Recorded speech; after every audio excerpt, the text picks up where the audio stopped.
안녕하세요 여러분. 자, 이제 매일기보 45 원금균등 사안방식 계산 문제와 우리 풀어봤었죠 여러분. 매일기보 43에서 풀어봤었어요.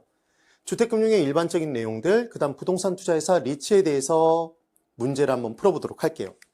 1번, 이 부분에 문제가 딱 나오면 계산 문제 원리금 어쩌고 저쩌고 나오면 뭐부터 확인하라고 그랬죠? 어떤 상환 방식인지부터 확인하시라는 얘기를 했어요. 봤더니 원금균등 사안 방식이네요. 그럼 뭘 기억하라고 그랬죠? 대기자. 그래서 대출금 찾고요. 그 대출액을 뭐로 나눠요? 기간으로 나누죠. 대기자. 그래서 20으로 나눴습니다. 그래서 얼마가 나왔죠? 2,500만 원이 나왔네요. 연 이자율이 지금 몇 프로래요? 5%. 지금 수치를 일부러 똑같이 보는 거예요. 그럼 얘 이자율 5%를 곱하면 0.05를 곱하면 얘는 125만 원이 나왔죠. 이 125만 원이 각각의 원금 균등액에 대한 이자액이다. 이만큼 상환됨에 따라 한 번 상환에 따라 이자가 감소하는 금액이었죠. 그러니까 쉽게 5억의 5% 이자는 전체 2,500만 원 이자가 되는데 걔를 20번으로 나누면 한 번당 얼마다? 125만 원이 된다. 지금 그 얘기인 거죠. 그때 9회차에 상환할 원리금 상환액이래요. 그럼 여기서 9회차에 상환할이라고 나오면 9회차는 몇 번 상환된 거죠, 여러분? 8번이죠. 잘하셨어요. 왜냐하면 1회차에는 아직 상환된 금액이 하나도 없는 거죠. 그럼 빵번 상환된 잔금에 대한 이자를 지불해야 되고 10회차면 9번 상환된 잔금에 대한 이자를 지불하는 거죠. 하나씩 줄어든다는 게 포인트였습니다. 그러니까 9회차라고 얘기하면 8번이구나. 그럼 8번이니까 8번 상환됐으니까 잔금은 몇 번 남았다? 12번이 남았네요. 12회 곱하기 125. 그래서 1,500. 1,500만 원이 9회차의 잔금에 대한 이자예요. 맞죠? 12번 잔금에 대한 이자가 1,500만 원이죠. 거기에 얼마를 더하면 원금 2,500을 더하면 4,000이 나왔네요. 4,000만 원. 그 다음 13회차는 몇 번 상환됐죠? 잘하셨어요. 12번이죠. 그럼 몇 번 남았을까요? 8번 남았겠죠? 8 곱하기 125, 1000이 나오네요. 그래서 답은 1번이 됩니다. 그래서 몇 번만 연습이 되면 바람과 같은 스피드로 풀 수 있거든요. 충분히 1분 안에 풀 수 있어요. 따라해보세요. 대기자, 대출액 찾고, 기간 찾고, 이자율 찾아서 곱해주시면 되죠. 나누고 곱하시면 됩니다. 2번, 우리나라의 주택금융제도에 관한 설명으로 틀린 것을 골라보래요. 1번, 주택금융제도의 목적은 국민주거복지 및 생활안정, 구구절절이 맞는 말만 나오겠죠. 주택경기 및 주택가격 조절 기능 등을 들 수 있다. 그래서 만약에 부동산 가격이 지나치게 높아졌어요. 그럼 경기가 지나치게 과열돼 있다면 부동산 경기가, 그래서 부동산 가격이 지나치게 높다면 유효 수요를 줄여줘야 되잖아요. 그럼 수요를 줄여주기 위해 좀 더 적은 금액으로 좀 더 높은 이자로 좀 더 짧은 기간만 돈을 빌려주면 주택 소비금융을 축소하면 유효 수요가 줄겠네요. 대출 규제를 강화시키면 빌려올 수 있는 돈, 자금 융통할 수 있는 금액이 줄어들에 따라 유효 수요가 줄겠죠. 그럼 유효 수요가 줄면 가격은 떨어져요? 내려가겠죠. 그런 내용이 될 겁니다. 이게 주택금융제도의 목적인 거죠. 그 다음 2번. 금융기관은 수취한 예금 등으로 주택담보대출을 제공하는데, 그래서 금융기관, 은행의 가장 중요한 수익의 그 구조는 예대 마진이라는 말씀드렸잖아요. 예금 이자율과 대출 이자율의 차이, 그 차익만큼이 수익의 근원이 되더라. 그 얘기였습니다. 그래서 수취한 예금 등으로 주택담보대출을 제공하는데 이를 1차 주택저당대출시장이라고 한다. 그래서 1차적으로 저당채권이 만들어졌죠. 그 내용이 기억나시면 돼요. 2번, 2차 주택저당대출시장은 2차적으로 만들어진 저당채권을 사고 파는 시장 유동화시키는 거였어요. 특별목적회사 SPC를 통해 보통 이 SPC의 역할 담당하고 있는 게 HF공사라는 얘기를 했죠. 한국주택금융공사. 투자자로부터 자금을 조달하여 주택자금 대출기관에 공급하는 시장을 말한다.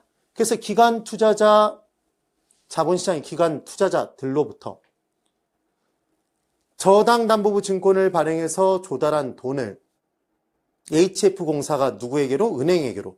은행이 그걸 다수의 저소층에게 대출해준다. 그 내용이었습니다. 그 다음 그래서 1차적으로 만들고 2차적으로 사고 판단을 기억하시는 거예요. 그 다음 4번. 주택금융 신용보증기금의 용도는 신용보증 채무의 이행, 차입금의 원리금 상환, 기금의 조성, 운용 및 관리를 위한 경비, 기금의 육성을 위한 연구 개발 등에 사용된다.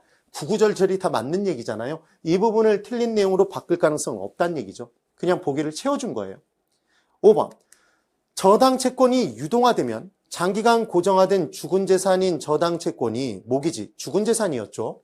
저당 채권의 유동화는 금융기관의 유동성을 당연히 증가시켜 주겠죠. 감소가 아니라. 그래서 몇 번이 틀렸다? 5번이 틀린 답입니다.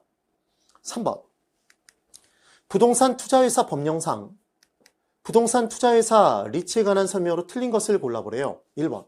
부동산 투자회사는 모은 돈을 스스로 관리하는 자기관리 리츠와 자산관리회사에 맡기는 위탁관리 리츠, 기업 구조조정을 도와주기 위해 만든 기업 구조조정 부동산 투자회사로 구분할 수 있네요. 이 셋 중에 스스로 관리하는 건 자기관리 리츠만, 그래서 얘는 자본금 규모, 설립자본금 규모도 크고 최저자본금 규모도 더 컸었죠. 기억이 나셔야 됩니다. 그 다음 2번. 자기관리 부동산 투자회사의 설립자본금은 3억 원 이상이 아니었죠. 어떻게 외웠었냐면 오자마자라고 기억하시라고 그랬죠. 그래서 자기관리 리츠는 5억이다. 5억을 기억해 두셔야 돼요. 그리고 나머지 둘은 2를 빼서 3억이 설립자본금이었습니다. 그리고 각각이 곱하기 10을 해놓고 지금 더하기 2를 해서 곱하기 10을 하면 최저자본금 규모가 됐었죠. 자, 어떻게 했었냐면 자기관리 부동산 투자회사의 설립자본금은 5억이었어요. 오자마자 5억이네요. 그럼 2를 더하면 7이죠. 거기에 10을 곱하면 70억이네요. 그래서 영업인가 또는 영업인가를 받은 후에 몇 개월 이내에 6개월 이내에 자본금을 뻥튀기 해야 돼요. 5억만 갖고 부동산에 투자한다는 건 말이 안 되잖아요. 그래서 뻥튀기를 얼마로 하냐면 70억으로. 그리고 위탁관리 기업구조조정 리츠는 설립자본금 3억으로 출발해서 2를 더해서 10을 곱하면 50억으로 뻥튀기 해야 된다. 지금 그 얘기인 거죠. 기억이 꼭 나셔야 됩니다. 그래서 2번이 틀렸네요. 3번. 감정평가사 또는 공인중개사로서 해당 분야에 5년 이상 종사한 사람은 자기관리 부동산 투자회사의 상근 자산 운용 전문 인력이 될 수 있다.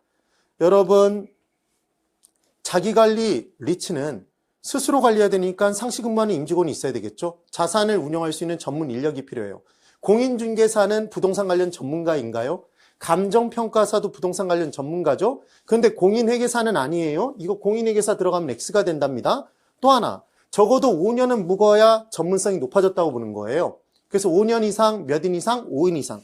그래서 얘는 리츠에서 꼭 기억하실 건 5를 기억해 주셔야 돼요. 숫자 5를 꼭 비교해 주셔야 됩니다. 그래서 지구는 누가 지키고? 독수리 오형제가 지키고, 자산은 몇 인 이상이 지킨다? 5인 이상. 그런데 이때 석사를 밟았대요. 그러면 석사를 밟았다면 2년을 빼주겠죠. 그래서 3년 이상으로 줄어든다. 기억해 주시면 됩니다. 그 다음 4번.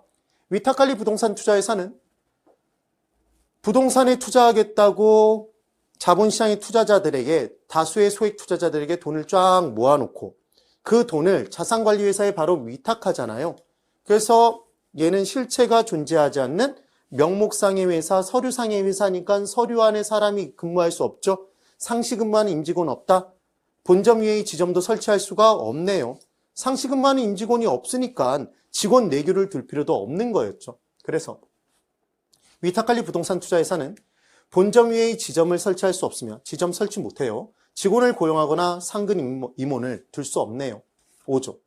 이 형태가 뭐랑 똑같다? 운용 형태는 기업 구조조정 리츠와 똑같다. 기억해 두시면 돼요. 그 다음 5번. 영업인가를 받거나 등록을 한 날로부터 6개월이 지난, 이게 바로 최저자본금 준비기간이었죠. 기업 구조조정 부동산 투자회사의 자본금은 몇 억 이상이 돼야 된다? 50억 이상이 돼야 된다. 70억 이상 아닙니다. 그렇게 기억해 두시면 돼요. 우리의 매일은 반드시 합격으로 돌아옵니다. 오늘도 정말 고생이 많으셨습니다.